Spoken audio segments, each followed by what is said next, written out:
안녕하십니까. 신의견의 국방TV 시큐리티 뉴스입니다. 자, 오늘도 아주 중요한 우리 안보 그리고 군사 소식 알려드리겠는데요.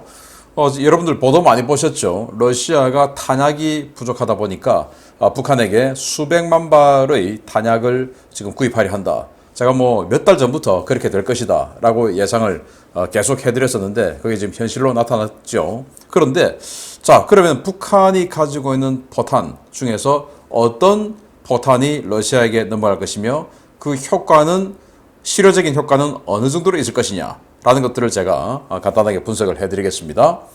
그리고 제가 오늘 군사 TV를 통해서 지금 러시아의 우크라이나 침공으로 인해서 유럽이 전체가 지금 긴장하고 여기다가 또 우크라이나에 무기를 많이 밀어주다 보니까 자기네들의 인벤토리 치장 물자가 다 지금 사라져 버렸죠. 그래서 대규모로 공동구매하자라고 국방장관 회담을 EU에서 다 했는데 여기에 우리 한국이 선정될 것 같다라는 말씀을 드렸었죠. 그런데 지금 폴란드에서 대규모 방산 전시회가 열리고 여기에 한국 부스에 지금 많은 사람들이 관심을 보이고 있는 내용.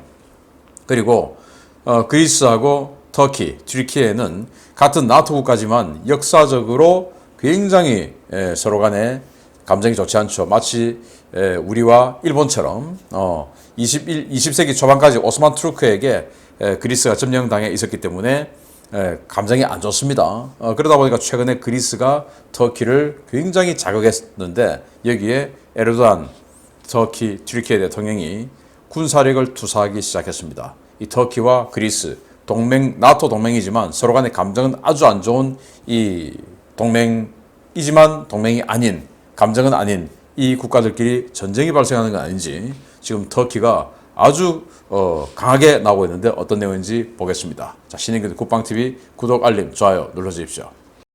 지난주 유럽연합 국방장관 회담 이후에 EU 내에서 대규모 무기 공동구매 논의가 본격적으로 시작되었다는 발언이 나온 직후인 9월 6일부터 9월 9일까지 폴란드에서 동유럽 최대의 국제방산 전시회가 개최되었습니다. 현지에 설치된 우리 기업들의 부스에 유럽 바이어들이 큰 관심을 보이고 있다는 소식입니다. K2 전차를 생산하는 현대 로템과 K9 자주포, AS-21 보병 전투장갑차 등을 생산하는 한화 디펜스가 폴란드 키엘체에서 현지 시각 9월 6일부터 9월 9일까지 열리는 국제방위산업전시회 MSPO에 부스를 열었다고 업계 관계자들이 9월 7일 밝혔습니다.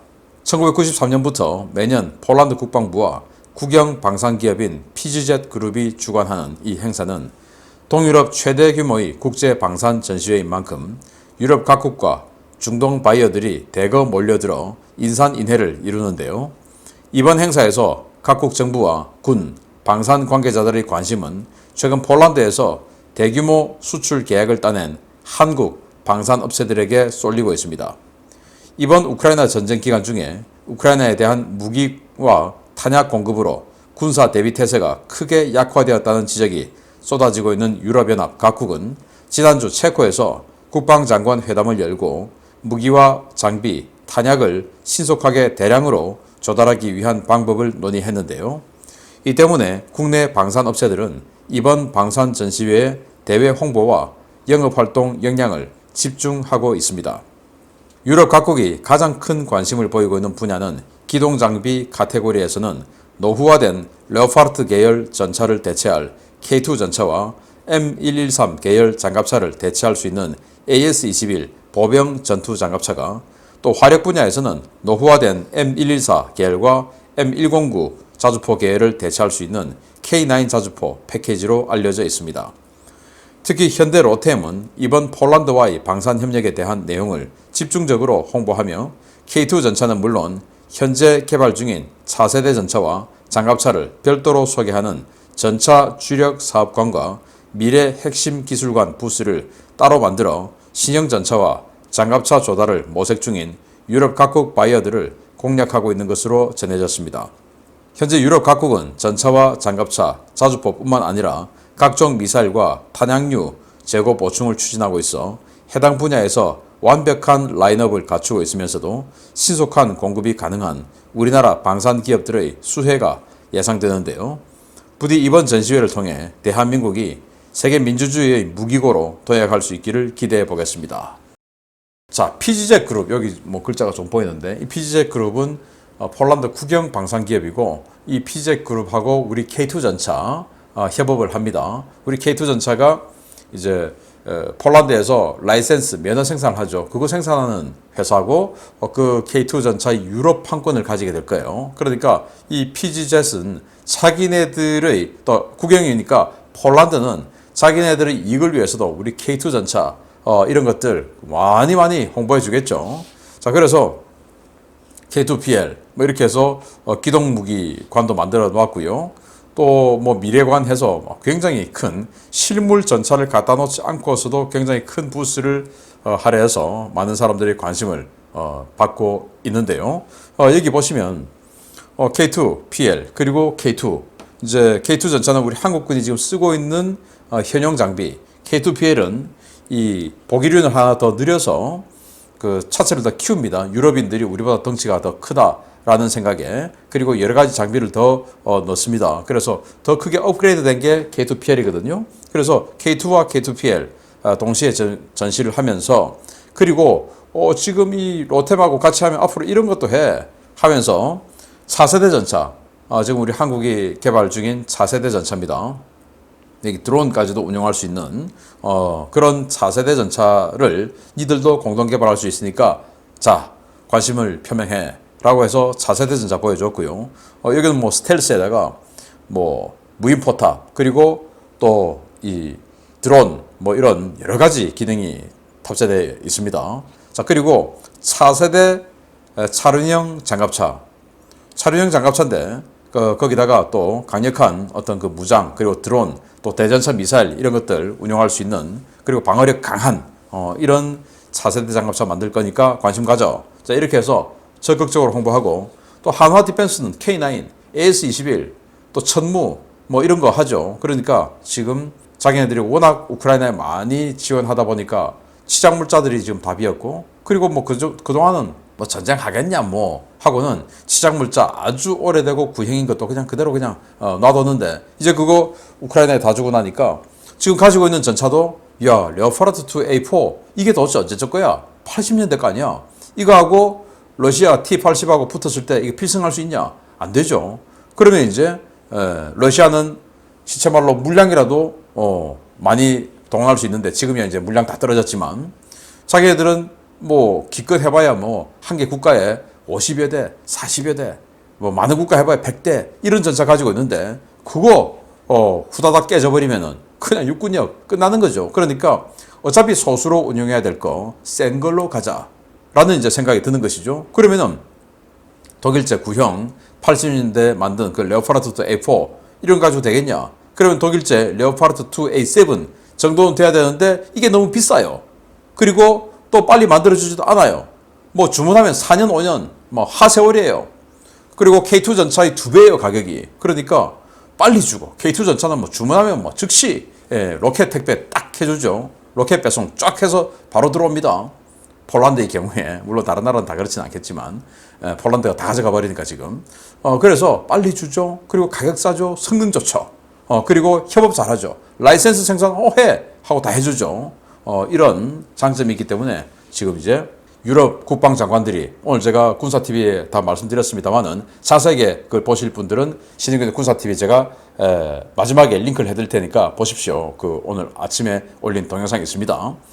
그래서 국방장관들끼리 공동구매하자. 이렇게 된 거죠. 왜? 어차피 각각의 나라들은 규모가 안 되니까 공동구매하면 우리가 조건 좋게 또 빨리 받을 수 있을 거 아니냐. 이제 이게 합의가 된 거예요. 그러면은 빨리 조건 좋게 해줄 수 있는 나라 어디냐? 대한민국 아니냐? 그러면서 지금 대한민국에 엄청 관심을 보이고 있다. 대박 터질 것 같습니다. 두 번째입니다. 유럽이 대한민국의 첨단 무기 체계 구매에 관심을 보이며 군사력을 더욱 현대화하려는 움직임을 보이고 있는 이 시각에 러시아는 세계 최빈국 북한에 손을 벌리며 탄약을 팔아달라는 요청을 하고 나섰습니다. 수백만 발의 탄약 수출이 이야기되고 있는데 아무 의미 없는 이런 짓을 도대체 왜 하는지 모르겠습니다. 미 국방부가 현지 시각 9월 6일 러시아가 북한에 대량의 포탄 구매를 요청한 사실을 확인했으며 현재 관련 동향을 추적하고 있다고 밝혔습니다. 패트릭 라이더 미 국방부 대변인은 현지 시각 9월 6일 열린 정례 브리핑에서 러시아가 북한으로부터 포탄을 대량으로 사들이고 있다는 보도는 사실이며 미국은 러시아가 북한으로부터 탄약을 구매하기 위해 접촉했다는 정황을 확보하고 이를 추적 중이다 라고 밝혔습니다. 라이더 대변인은 이런 상황은 현재 우크라이나 전쟁에서 러시아의 물류 시스템과 전쟁 지속 능력이 어떤 처지에 처했는지를 보여준다 라며 전황이 러시아가 원하는 대로 풀리지 않고 있는 것은 사실이다 라고 덧붙였습니다. 라이더 대변인은 이런 상황이 우크라이나와 관련된 물류 및 지속적인 능력 측면에서 러시아가 처한 상황을 보여준다 라고 말했습니다.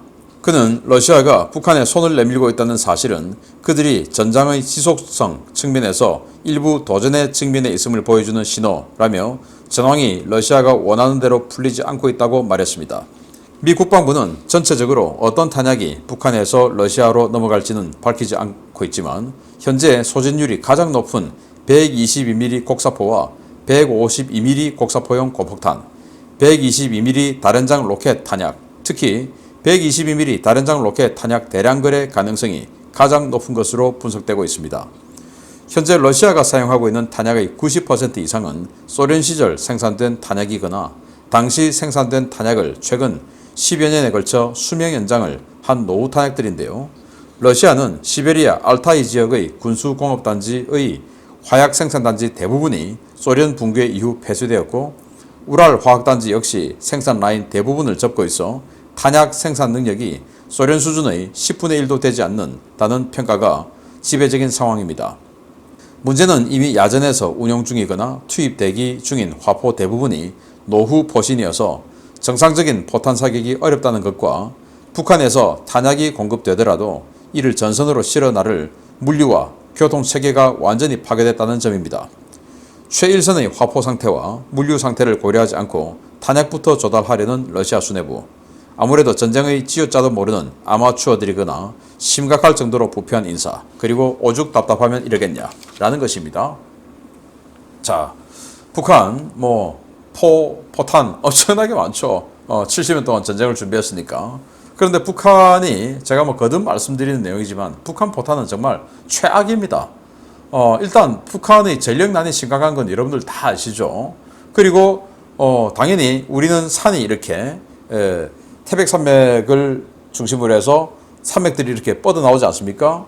언진산맥, 멸악산맥, 또 우리 쪽으로 내려오면 노령산맥, 또 소백산맥 이런 식으로 동에서 서로 산맥들이 뻗어나와요. 그러니까 북은 우리를 향해서 포탄을 쏘는데 그 동에서 서로 뻗어나오는 그 산맥들의 뒤에 있는 후사면을 공격하게 됩니다. 당연히 우리 부대들의 진지는 그런 쪽으로 산의 남사면에다가 부대를 구성해 놓고 부대 탄약고, 유류 저장고 당연히 산의 남사면에다가 해서 입구를 남쪽을 보게끔 만들어 놨죠. 북한은 반대로 우리가 북쪽으로 포탄을 쏠 거니까 산의 북사면에 진지를 구성해 놓고 탄약고, 유류 저장고 이런 주요 시설들 당연히 문을 북쪽으로 내놓고 있겠죠. 남쪽에서 포탄 날아오니까. 자, 그러면은 남향과 북향의 차이를 아실 거 아니겠습니까? 남향은 여름에 통기 잘 되고 겨울에 햇볕 잘 들어오고, 북향은 어떻습니까? 겨울에 햇볕 안 들어오고 여름에 바람 안 들어오고. 그래서 70년 동안 눅눅하게 습기 젖어 있는, 또 햇볕 못 보고 있는 그런 탄약들이에요. 우리 대한민국은 그렇지 않죠. 그런데 대한민국은 또 어느 순간 경제력이 좋아져서 제습기 또 이런 온도 조절기 막히게 또 관리를 또 합니다. 그런데 저기는 전기 사정이 안 좋기 때문에 어디 거기다가 제습기 온도 조절을 또 넣겠습니까? 안 되죠. 그냥 그렇게 있는 겁니다. 그렇게 있으면 어떻게 됩니까? 안 그래도 습도가 높은데 떡지죠. 화약이 떡지죠. 그래서 2010년 11월 달에 연평도 포격 도발했을 때 북한이 170발 쐈죠. 그때 122mm 방사포 그리고 76mm 평사포 이렇게 두 종류의 화포를 쐈는데 170발 정도를 쐈고 그 중에 90발이 바다에 떨어졌습니다. 연평도가 가로 세로 한 2km 정도, 완전히 정사각형은 아니지만 대충 그 정도 되는 타겟인데 12km에서 2km, 여러분들 12m에서 2m 정도의 원에다가 뭔가를 집어야 한다. 이거 어렵습니까? 어려운 거 아니죠. 12m에서 2m 동그라미에 뭔가를 넣는다. 대단히 어려운 거 아니에요. 그것도 기구를 사용해서 넣는다. 골프 좋아하시는 분들 12m에서 어프로치해서 2m의 연습장에서 실전 가면 힘들겠지만 그거 다 누구나 하지 않습니까? 그렇듯이 어려운 것이 아닌데 북한은 12km에서 쏴가지고 2km 되는 원에다가 탄착을 못 시키고 그 중에 90발을, 170발 중에 90발을 바다에 떨어뜨렸어요. 그리고 80발이 연평도에 떨어졌는데 그 중에 30%가 터지지 않았어요. 불발이에요. 왜? 떡져 있으니까. 그리고 연평도에 때릴 때면 면사무소를 때렸겠습니까? 타겟이. 연평부대, 해병부대를 때렸겠죠. 그런데 해병부대에 안 떨어지고 연평도, 민가 이런 데 면사무소 주차장 떨어진 거 우리 다 봤지 않습니까? 그 정도로 정확도 그리고 신뢰도 다 포기한 게 북한 탄약이에요. 왜? 70년 동안 떡져 있었으니까. 그런데 그로부터 지금 12년이 또 지났습니다. 그러니까 12년 더 떡져 있는 겁니다. 그걸 지금 러시아가 사가겠다. 또 사고 있다. 지금 남포는 중국하고 무역일 테니까 그 나선은 이제 러시아하고 무역이죠. 이 나선항에 쌀이 쌓이고 있대요. 그 말은 이미 지금 돈을 받고 있다라는 말 아니겠습니까? 북한이 지금 식량난이 심각하니까 식량, 연료 이런 것들 주고 지금 이제 포탄을 가져가는가 본데, 자, 이런 거 가져가면 어떻게 되냐? 일단 정확도 떨어지죠. 안 나가죠. 자, 그러면 지금 물류체계 다 붕괴되어 있고 보급로 다 끊어져 있는데 일단 전선에 도착할 수 있느냐? 이게 문제고, 전선에 도착했는데 효과가 있을 수 있냐?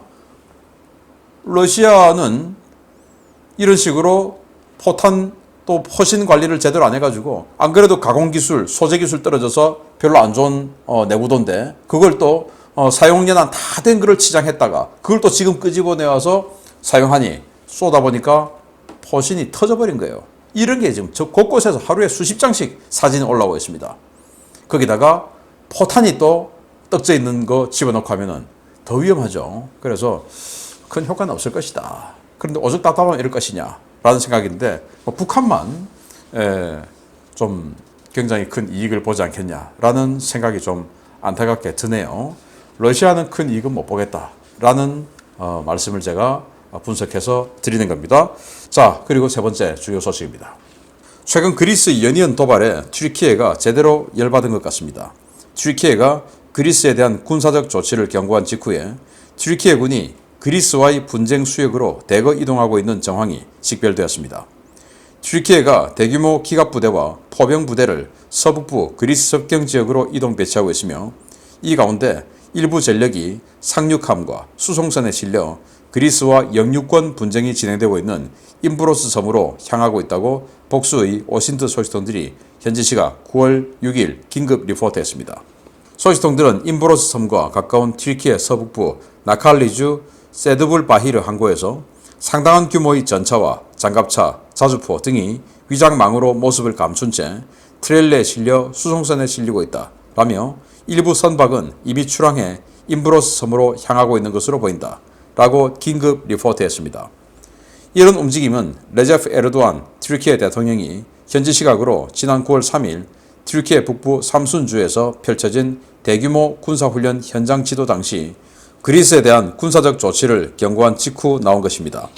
당시 에르도안 대통령은 그리스가 에게해 섬들을 점령하고 있는 것은 아무런 강제력이 없다는 것을 분명히 알아두길 바란다 라며, 때가 되면 우리는 필요한 행동을 취할 것이다. 내가 분명히 말하지만 우리는 어느 날 밤 갑자기 갈 수도 있다 라며 그리스가 점령하고 있는 분쟁 수역 섬들에 대한 상륙 작전 가능성을 경고했습니다. 이와 관련해 AFP 통신은 에르도안의 이 같은 표현은 그리스와 마찬가지로 분쟁 상태에 있는 시리아에게 군사행동을 가하거나 군사행동을 위협할 때 자주 나왔던 표현이다 라며 튀르키예의 돌발 행동 가능성을 경고한 바 있습니다. 로이터 통신 역시 에르도안이 그리스의 에게해 도서 무장 강화를 비판한 적은 있지만 점령 자체를 문제시하면서 대응을 경고한 것은 이번이 처음이라고 우려했는데요.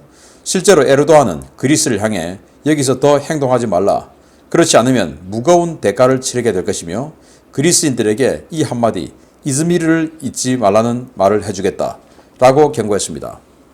에게해 해안도시인 이즈미르는 1차 대전 이후 그리스가 점령하고 있었지만 튀르키예가 1922년 대대적인 침공을 통해 점령한 후에 자국 영토로 편입했는데요. 그리스는 이 같은 에르도안의 위협 직후 튀르키예의 이런 도발을 동맹들에게 알릴 것이라며 나토의 힘을 빌어 튀르키예에 대응하겠다고 응수했습니다.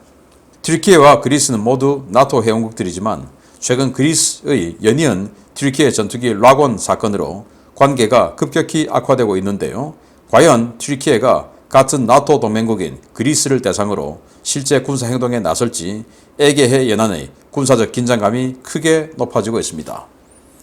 자, 지지난주에 B-52 폭격기가 이제 무력 시위를 하면서 쫙 이동을 합니다. 그러면 B-52가 이동을 하면 그 이동 경로를 따라서 나토 동맹국들의 전투기가 와서 호위를 하죠. 그래서 이 그리스를 지날 때 그리스 전투기들이 쫙 와서 이제 호위를 쫙 합니다.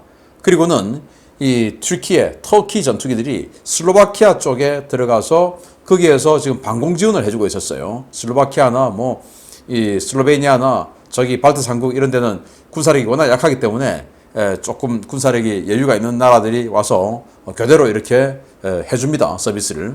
그래서 그리스의 북쪽에 슬로바키아 지역에 터키 F-16 전투기들이 가서 순찰을 돌고 있었고, 그러니까 이제 그리스를 가로질러서 온 B-52 폭격기들이 그리스 F-16들이 엄호하고 오다가 이제 슬로바키아 쪽에 있던 터키의 F-16들하고 교대를 하는 찰나에 B-52 폭격기와 그리스의 F-16들이 가죠.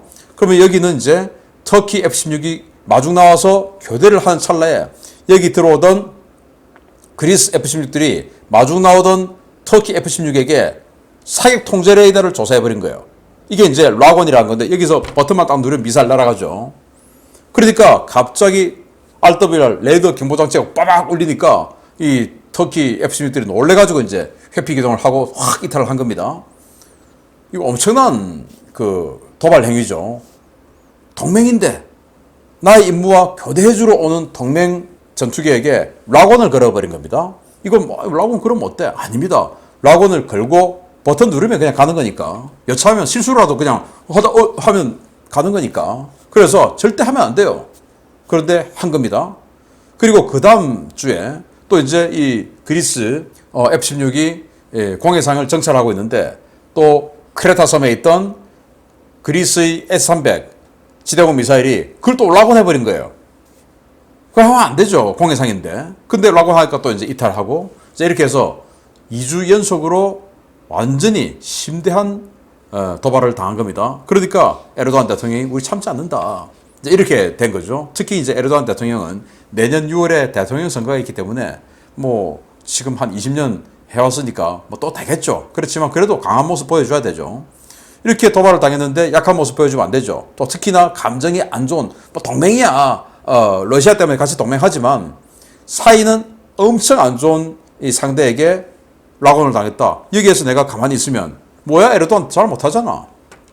이렇게 나올 수가 있죠. 그러니까 센 모습 보여줘야 되는 겁니다. 그러니까 이제 이렇게 그 섬에다가 지금 비무장지대에 여기다가 지금 전차, 자주포, 장갑차를 확 밀어 넣는 겁니다. 이 인보로스 섬은 비무장지대. 근데 여기 그리스인들도 많이 산대요.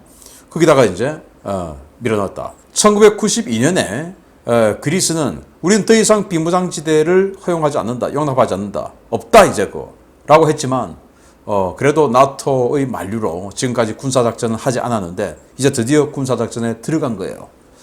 자, 여기 보시면 에게에 굉장히 많은 섬들이 있죠. 또 이 에게 남쪽은 더 많은 섬들이 있습니다. 그런데 이 오스만 투르크가 해체되고 하는 그 과정에서 이 에게에 있는 섬들이 거의 대부분 정말 코앞에 이 소아시아 반도 코앞에 붙어 있음에도 불구하고 전부 거의 대부분이 그리스 섬들이 된 거예요.